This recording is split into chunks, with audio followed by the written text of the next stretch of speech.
The name Cordwainer Bird. Well, let's take the last name first. Bird as in to give someone the bird. Right. Or you're for the birds. Meaning shit. Bird. Shit. Cordwainer is an homage, a respectful homage to a wonderful writer named Cordwainer Smith. That was the pseudonym he used.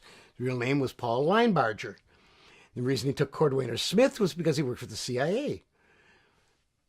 Cryptologist, codebreaker, famous guy, and his wife, equally as famous. And some of his stories she wrote, some of them she co-wrote with him. I wrote with her once after Paul was dead. And when I had to get a pseudonym for the Writers Guild, they said, well, what do you want to use? I said, Cordwainer Bird. Other people have used Henri Merde. What's yours? Or don't you want to say? I just take my name off entirely because my name's in equity in getting the package. I asked you that because in the Burke's Law script, Who Killed Alex Debs? Yeah. With Sammy Davis Jr. Yeah. His character name is Cordwainer Bird. Right.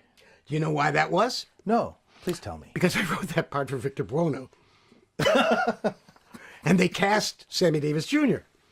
Now, the script that I wrote, which is really good, and that cameo, which was really good, I wrote and was funny because I said I want Victor Buono, who was a corpulent, large man. And the things I had him doing were funny for a corpulent, large man to do.